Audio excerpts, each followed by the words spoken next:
ಇನ್ನು ದ್ವೇಷ ಭಾಷಣ ತಡೆ ಮಸೂದೆಯನ್ನ ಖಂಡಿಸಿ ಬಿಜೆಪಿ ಪ್ರತಿಭಟನೆಯನ್ನ ನಡೆಸ್ತಾ ಇದೆ ರಾಜ್ಯ ವ್ಯಾಪ್ತಿ. ಇದರ ಹಿನ್ನೆಲೆ ಬೀದರ್ನ ಬಿಜೆಪಿ ನಗರ ಘಟಕದ ವತಿಯಿಂದಲೂ ಕೂಡ ಇವತ್ತು ಬೀದರ್ ನಗರದಲ್ಲಿ ಬೃಹತ್ ಪ್ರತಿಭಟನೆ ಜರುಗಿರುವಂತದ್ದು. ಬೀದರ್ ನಗರದ ಅಂಬೇಡ್ಕರ್ ವೃತ್ತದಿಂದ ತಹಶೀಲ್ದಾರ್ ಕಚೇರಿಯವರೆಗೆ ಪ್ರತಿಭಟನಾ ಮೆರವಣಿಗೆ ಜರುಗಿದೆ. ಕಾಂಗ್ರೆಸ್ ಸರ್ಕಾರ ವಾಕ್ ಸ್ವಾತಂತ್ರ್ಯ ಕಸಿದುಕೊಳ್ತಾ ಇದೆ ಅಂತ ಆಕ್ರೋಶವನ್ನ ವ್ಯಕ್ತಪಡಿಸಿದ್ದಾರೆ ಬಿಜೆಪಿಗರು. ಬೀದರ್ನ ತಹಶೀಲ್ದಾರ್ ಕಚೇರಿಗೆ ಮುತ್ತಿಗೆ ಹಾಕಿದ್ದಾರೆ ಬಿಜೆಪಿಯ ಕಾರ್ಯಕರ್ತರು. ಇಂದಿರಾ ಗಾಂಧಿ ಅವರ ತುರ್ತು ಪರಿಸ್ಥಿತಿಯನ್ನ ಮರಳಿ ಜಾರಿಗೆ ತರಲು ಹೊರಟಿದೆ ಅಂತ ಆಕ್ರೋಶವನ್ನ ವ್ಯಕ್ತಪಡಿಸಿದ್ದಾರೆ. ಕಾಂಗ್ರೆಸ್ ಸರ್ಕಾರದ ವಿರುದ್ಧ ಧಿಕ್ಕಾರವನ್ನ ಕೂಗಿ ಆಕ್ರೋಶವನ್ನ ಹೊರಹಾಕಿದ್ದಾರೆ ಬಿಜೆಪಿಯ ನಾಯಕರು.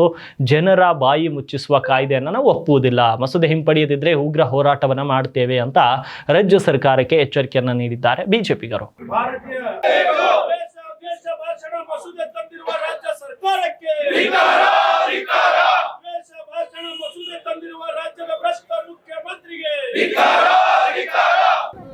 ರಾಜ್ಯದ ಈ ನೀತಿಗೆಟ್ಟ ಸರ್ಕಾರ ಕಳೆದ ಬೆಳಗಾವಿಯಲ್ಲಿ ನಡೆದ ಚಳಿಗಾಲ ಅಧಿವೇಶನದಲ್ಲಿ ಉತ್ತರ ಕರ್ನಾಟಕಕ್ಕೆ ಏನಾದರೂ ಕೊಡುಗೆಯನ್ನು ಕೊಡ್ತಾರೆ ಅನ್ನುವಂಥ ನಿರೀಕ್ಷೆ ಇಟ್ಟಂಥ ಈ ಭಾಗದ ಜನರಿಗೆ, ರಾಜ್ಯದ ಜನರಿಗೆ ಮೋಸ ಮಾಡಲು ಹೊರಟಿರುವಂಥ ಈ ಸರ್ಕಾರ ಅವರ ದುರಾಡಳಿತವನ್ನು ಮುಚ್ಚಿಕೊಳ್ಳಲು, ಅವರ ಭ್ರಷ್ಟಾಚಾರವನ್ನು ಮುಚ್ಚಿಕೊಳ್ಳಲು ದ್ವೇಷ ಭಾಷಣ ಕಾಯ್ದೆ ಅನ್ನುವಂಥ ಮುಟ್ಟಾಳತನದ ಕಾಯ್ದೆಯನ್ನು ತಂದು ಯಾವ ರೀತಿ ಇವರ ಹಿರಿಯ ನಾಯಕರಾದ ಇಂದಿರಾ ಗಾಂಧಿಯವರು ದೇಶದಲ್ಲಿ ತುರ್ತು ಪರಿಸ್ಥಿತಿಯನ್ನು ತಂದು ಜನರ ಬಾಯಿಯನ್ನು ಮುಚ್ಚಿಸುವಂಥ ಕೆಲಸ ಮಾಡಿದರು, ಅದೇ ಕೆಲಸವನ್ನು ಈ ರಾಜ್ಯದ ಭ್ರಷ್ಟ ಮುಖ್ಯಮಂತ್ರಿಗಳು ಮಾಡಲು ಹೊರಟಿದ್ದಾರೆ.